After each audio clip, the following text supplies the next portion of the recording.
Estamos aí na boca das águas e vou falar para você, quem fez, fez, quem não fez, não faz mais. Porque é isso, se você manejou a parte nutricional do seu gado bem feita agora durante o período das secas, né, que está acabando agora aqui nos próximos 15 dias, você talvez manteve o peso do seu gado, ou às vezes até ganhou um peso. Mas agora a gente vai começar o período das águas, a gente sabe que o ganho de peso começa a mudar essa curva. No episódio de hoje vamos falar sobre a importância da nutrição animal. Bom dia, boa tarde, boa noite. Seja muito bem-vindo para mais um episódio do nosso querido podcast Agro 2.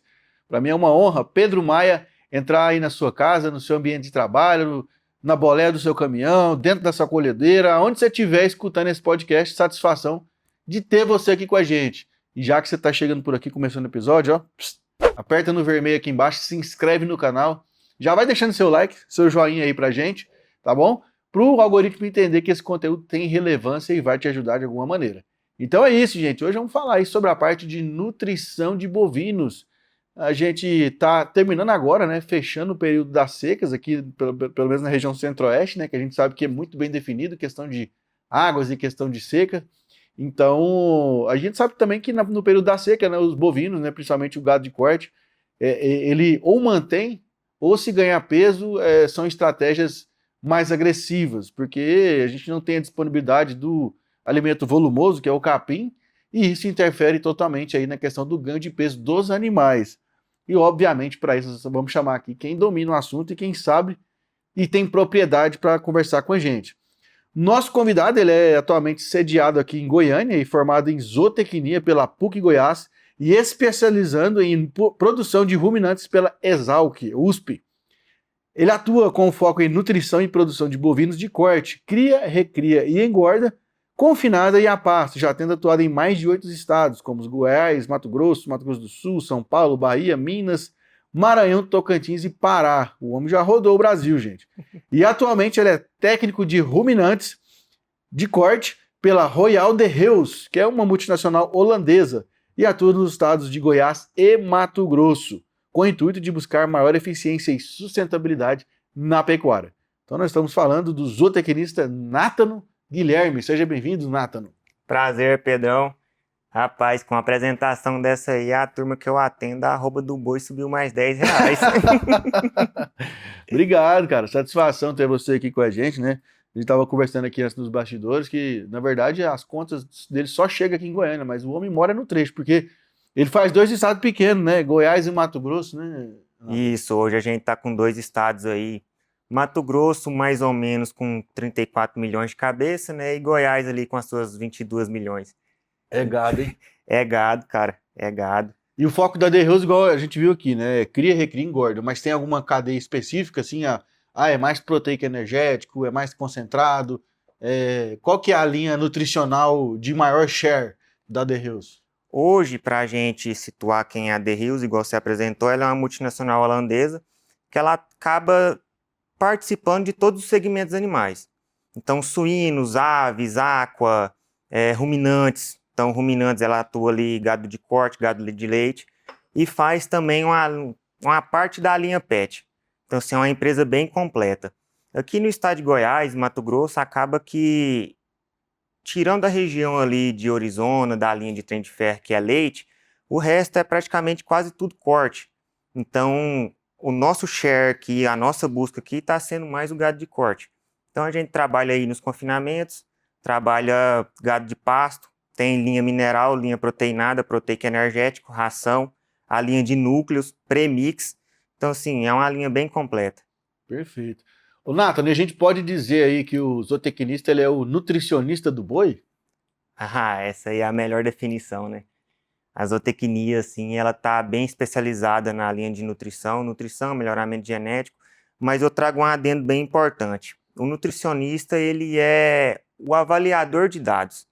Hoje, quando a gente fala de pecuária, de agronegócio, a gente tem que voltar muito para a avaliação de dados. Então, assim, o zootecnista, ele é o cara que faz o meio de campo entre a avaliação de dados e a parte nutricional. Entendi. E na sua visão, quais são os dados mais importantes que você avalia num rebanho ali, no caso, os índices zootécnicos, eu imagino? Isso.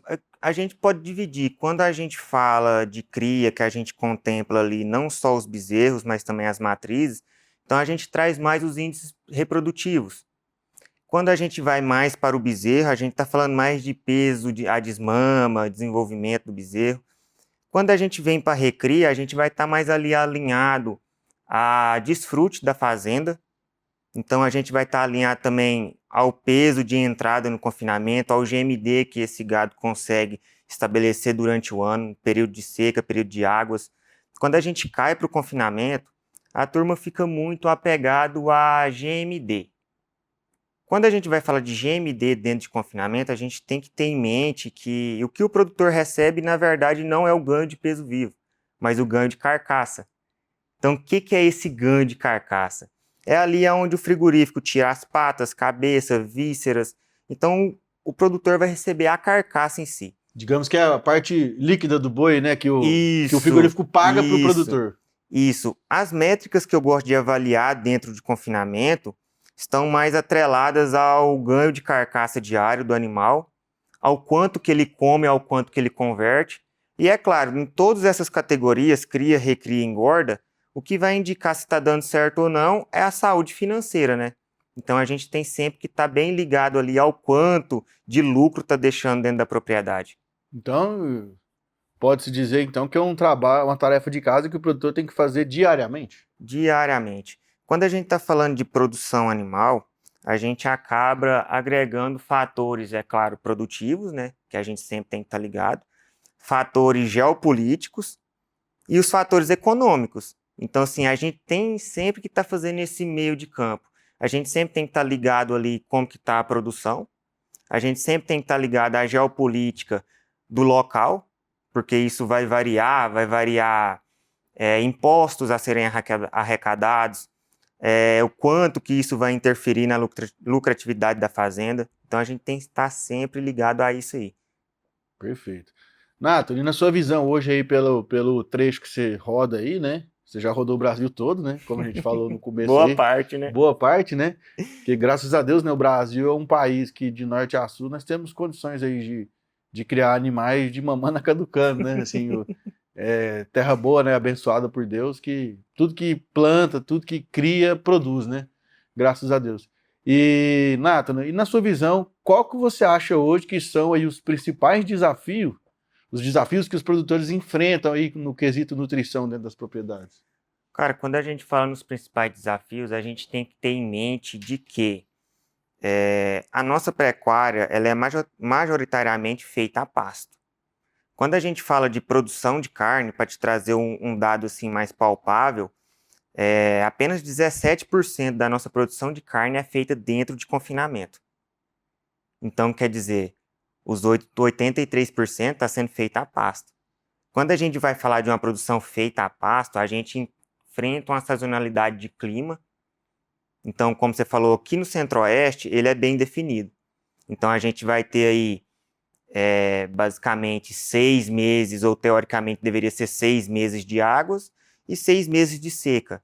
Então, nesses 6 meses de água, o capim vai produzir bacana.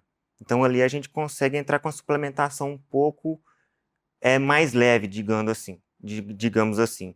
Quando a gente entra no período da seca, a gente entra com um capim um pouco mais deficiente e os fatores que fazem ele desenvolver acabam restringindo a sua produção por hectare. Então, a gente tem que entrar com a suplementação um pouco mais arrojada, com a estratégia um pouco mais arrojada. Porque, querendo ou não, na seca ou nas águas, a nossa melhor arroba produzida, a nossa arroba mais barata vai ser a pasto. Então, quanto mais peso a gente colocar a pasto, menos a gente vai desembolsar dentro do confinamento. Mais sustentável vai ser a nossa pecuária. Aí a turma já olha e fala, nossa, esse cara já vem falar de sustentabilidade. O cara já vem falar que eu não posso desmatar. E quando a gente vai olhar ali os pilares que regem a sustentabilidade, a gente vê que não é só não desmatar. Quando a gente está falando de sustentabilidade, a gente está falando de uma maior eficiência econômica dentro da operação. Perfeito. Quanto maior a eficiência econômica dentro da operação, mais sustentável ela é. Porque mais dinheiro ela está deixando dentro da operação. para o pecuarista. Então, um dos fatores é sazonalidade. Outro fator que eu vejo muito, a turma tem uma dificuldade de fazer um planejamento a longo prazo. Por que que isso é importante? Eu vou falar com mais propriedade dentro dos 2 estados que eu atuo, Goiás e Mato Grosso. A gente vê que dentro do Mato Grosso a gente tem um ingrediente, uma matéria-prima bem mais barata do que dentro do estado de Goiás. Quando a gente vai olhar pelo preço da arroba paga no estado de Mato Grosso e no estado de Goiás, a gente vê que não tem tanta variação. Às vezes aqui em Goiás a arroba do boi pode estar 290, no Mato Grosso vai estar 300. Então uma variação curta para um insumo um pouco mais caro. Então a gente acaba tendo que ser mais sustentável aqui. A gente acaba tendo que ter uma estratégia um pouco mais arrojada aqui. A gente tem que ter um olhar de futuro um pouco mais preciso. É claro, o mercado, ele é tendência. Não tem como eu olhar aqui para você e falar, Pedro, daqui 6 meses eu tenho certeza que a arroba vai subir R$50. É uma tendência. Eu posso olhar para você e falar, Pedro, aqui no estado de Goiás, daqui 6 meses eu vejo uma tendência de subida da arroba. Então eu posso me planejar para isso. Agora, se vai acontecer ou não, entre os fatores geopolíticos. De consumo também. De consumo também. Assim, a gente vê aí que o pessoal está divulgando muito que, pela primeira vez, Brasil, Austrália e Estados Unidos estão entrando no mesmo ciclo pecuário. Está sincronizando, né? Está sincronizando. Então, o que a gente vê disso? A gente já abre o olho e fala, opa, talvez pode faltar bezerro lá na frente. Se faltar bezerro, falta boi magro. Se faltar boi magro, vai faltar o boi gordo. Faltou o boi gordo no mercado, a arroba vai lá em cima. Perfeito. Então é uma tendência. Então aí que entra o trabalho do zootecnista na importância de fazer uma dieta balanceada, né? Porque ali pode morar o lucro ou o prejuízo do produtor, né? Justamente. Ali mora o lucro ou o prejuízo. Porque o que representa 70% do custo? Mais ou menos isso. Não é? Mais ou menos isso. Então, assim, eu brinco muito com o pessoal. Falo, cara, eu sou zootecnista, mas acaba que quando eu entro dentro da propriedade, eu me torno ali um especialista de mercado, eu me torno um guru ali dentro do confinamento ou dentro da fazenda, eu me torno um advogado. Então, tem tudo de um pouco ali na minha profissão. E uma delas é tentar trazer maior eficiência por meio de Operacionalização. Isso mesmo. A língua do goiano, ela é travada, Pedro. A língua do goiano, ela é travada. Boa. Então, quando a gente vem e olha isso, o que eu tento fazer? Eu vou tentar ali fazer uma dieta com o menor custo de arroba produzida. Vou tentar fazer uma dieta que vai me dar um maior ganho de carcaça. Ou se eu estou indo para a cria, eu vou tentar fazer um balanço nutricional para um melhor índice de fertilidade. Para a recria, eu vou tentar desmamar um bezerro mais pesado. E assim vai. Eu acho que você já deve ter ouvido falar do famoso boi 777. Que eu desmamo ele com 7 arrobas, coloco mais 7 arrobas na recria e dentro da terminação, podendo ser confinada ou semi-confinada, eu coloco mais 7 arrobas. Isso é uma via de regra de se fazer? É o caminho, mas não uma regra. Eu posso muito bem desmamar um bezerro um pouco mais pesado que 7 arrobas, dependendo da minha estratégia nutricional. Posso entregar uma recria um pouco mais pesada, para lá dentro da terminação, que se for uma terminação em confinamento, eu tentar colocar um pouco menos de peso no animal, para ele permanecer um ciclo menor dentro do confinamento. Porque, querendo ou não, o confinamento ele despende mais capital. Ele é uma operação um pouco mais cara. Como eu te disse, a nossa pecuária hoje, a nossa produção de carne, ela é feita a pasto. Fala assim, a gente produz carne aonde de verdade? É a pasto. Porque nós somos um país rico. A gente pode falar que nós somos um país rico. Demais. Demais. Eu sou o maior defensor do nosso país. Então, assim, a gente consegue fazer essa arroba pouco mais barata a pasto. Só que a gente tem essas estratégias também. Posso desmamar um bezerro mais pesado? Posso. Ah, eu quero ser mais conservador na desmama, mas quero fazer uma recria um pouco mais intensiva. Dá certo também.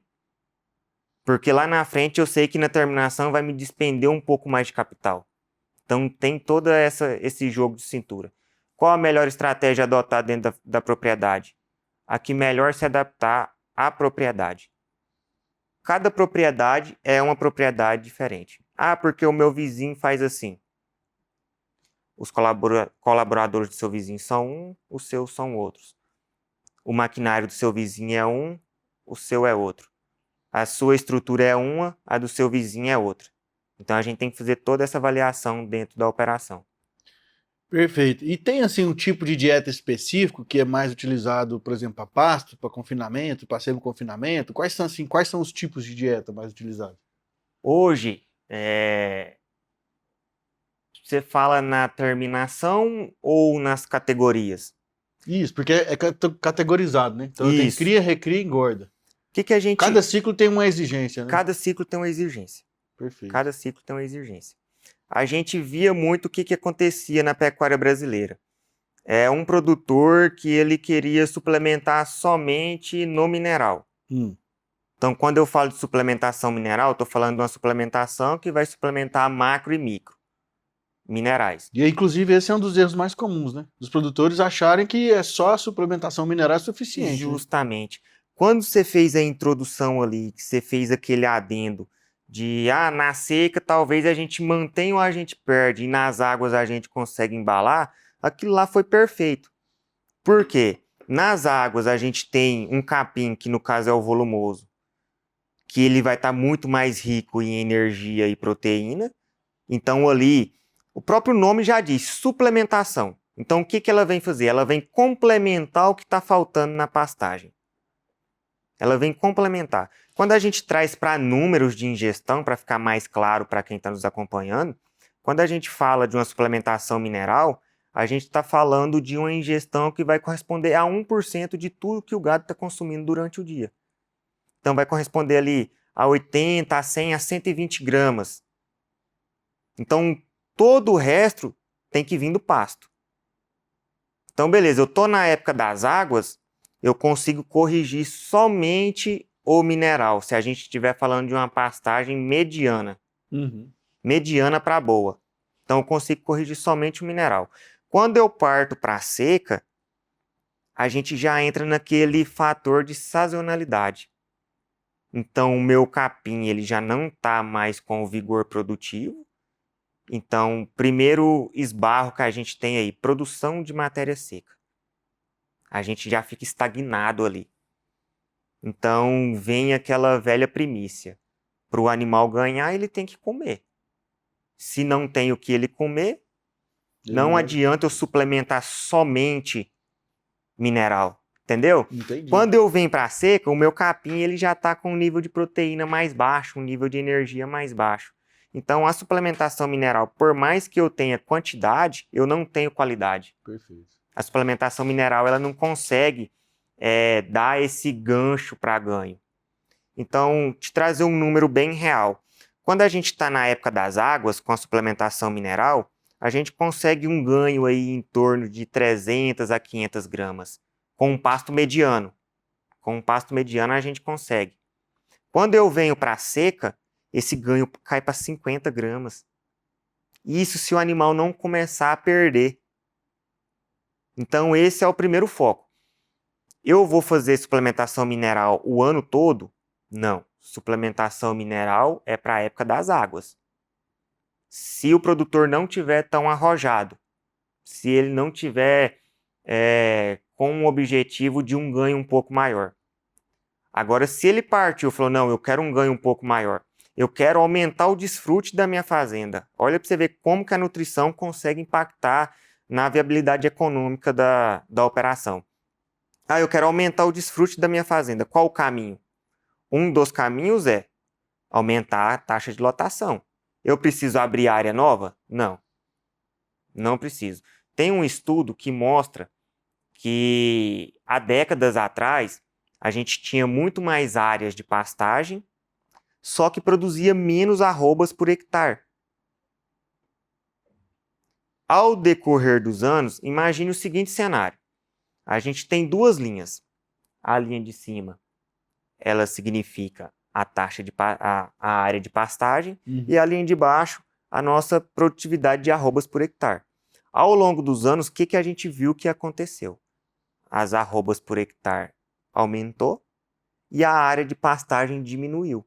Perfeito. Isso quer dizer que a gente promoveu um efeito ali que a gente chama de poupa-terra. A gente poupou mais área e produziu mais.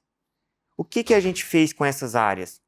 Parte foi reflorestada, parte foi para a agricultura.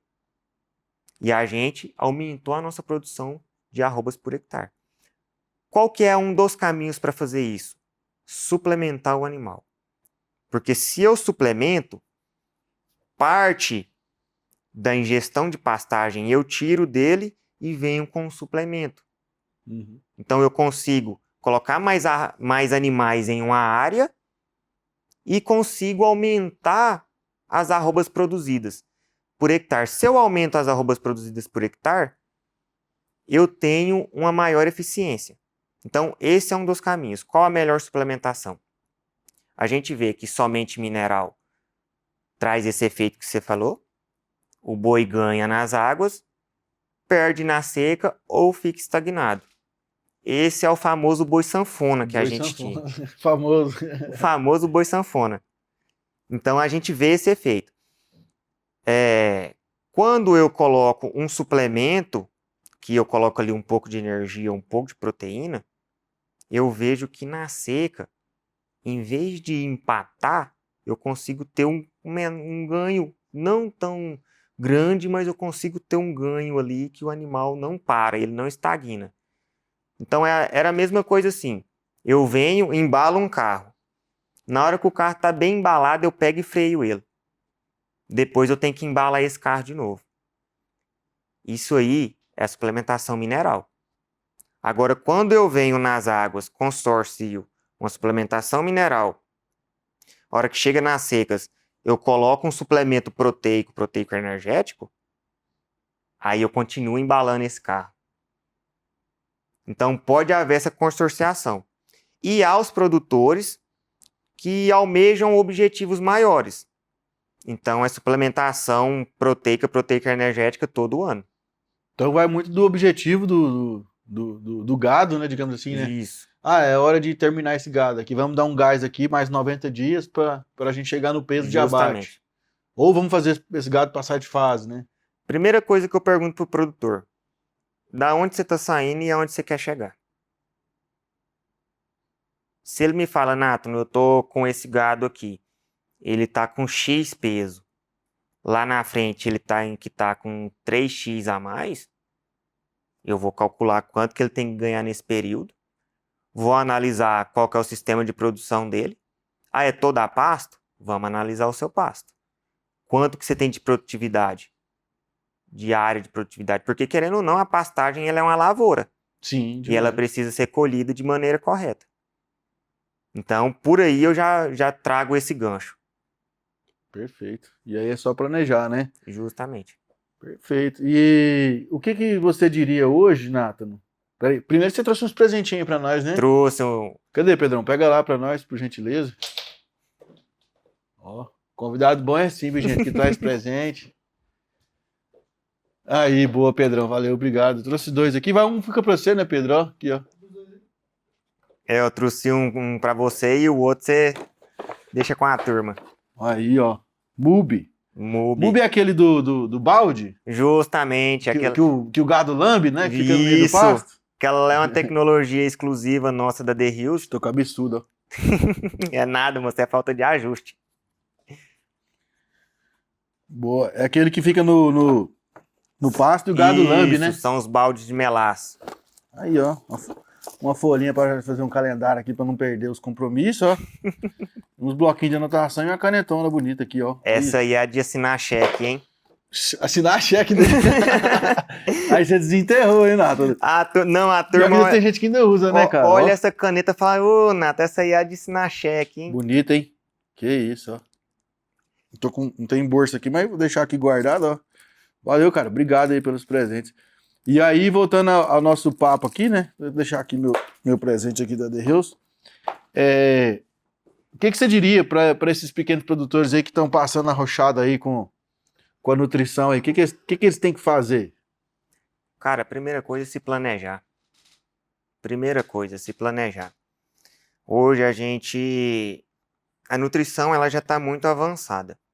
Eu gosto de brincar que o boi, ele consegue pegar tudo que é lixo que a população produz e transformar em carne.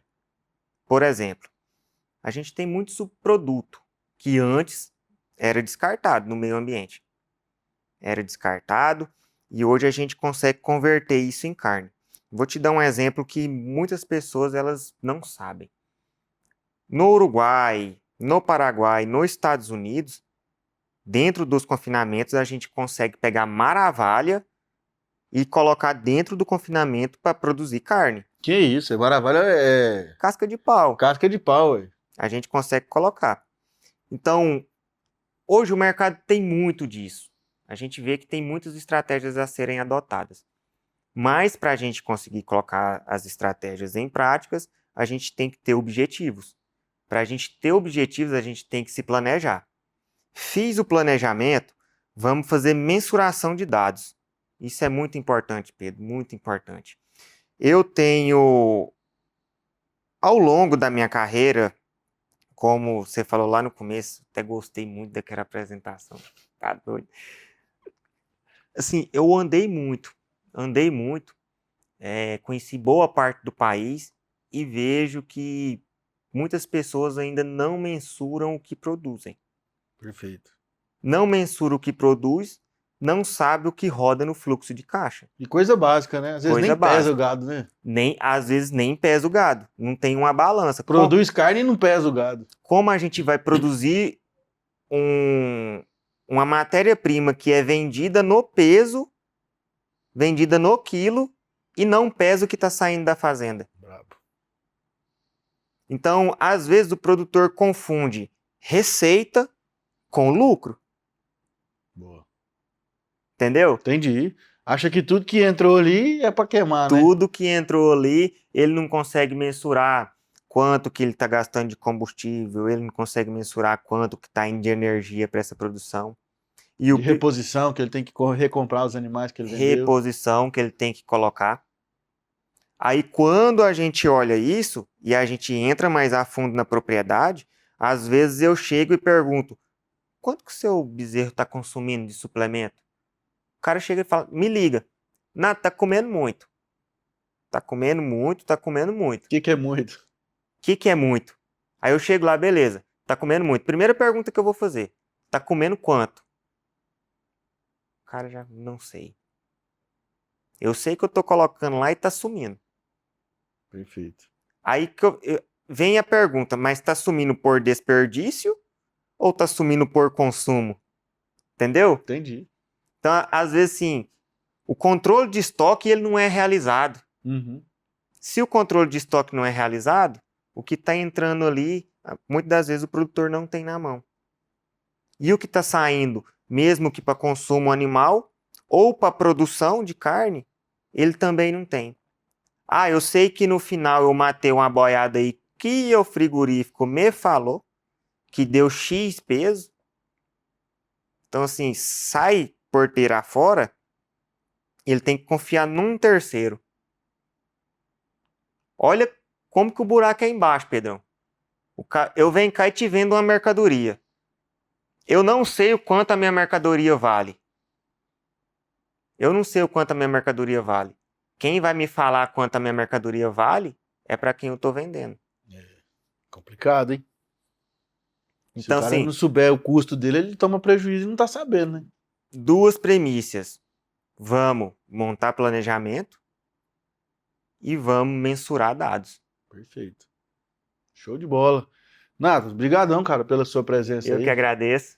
Foi ótimo o nosso bate-papo aí, acho que esclarecedor, né? Então é planejamento e coleta de dados. Justamente. E também tem que saber mastigar esses dados aí, analisar e tomar a decisão correta, né, Nathan? Tomar a decisão correta. Porque senão vai embora o boi com a corda, não vai? Vai embora o boi com a corda e o dinheiro vai pro ralo. É isso aí, Nathan. Quem quiser acompanhar seu trabalho aí nas redes sociais, te seguir, como é que funciona? Cara, eu não sou um cara de muita mídia, não. Mas meu Instagram é Nathan Guilherme, pra quem quiser me acompanhar. Como é que escreve Nathan? Nathannno.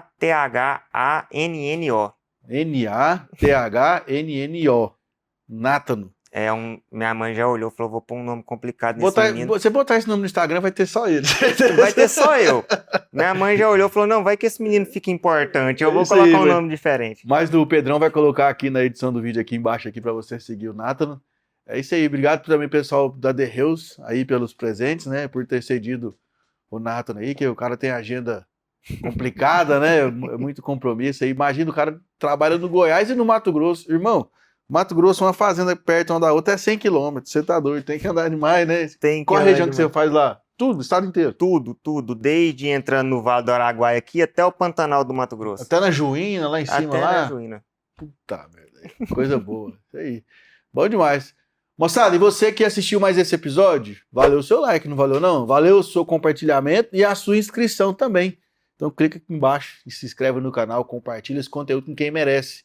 Produtor rural aí na sua região que tá precisando dar um talento aí na nutrição, né? Fazer esse gado aí engordar e parar de perder dinheiro, porque, moçada, você viu, o dinheiro vai embora facinho se não tomar cuidado. E ó, quer ficar por dentro das notícias do agronegócio no Brasil e no mundo? Acessa lá agro2.com.br. Segue nosso perfil no Instagram, @portalagro2 e segue o Pedrão também no @porpedromaia. Fechou? Ó, aproveita aqui e dá uma maratonada na galeria do canal aqui, mais de 400 vídeos para você assistir. Vai assistir aí, vai aprender e vai consumir conteúdo bom. Tamo junto, até a próxima. Tchau, tchau.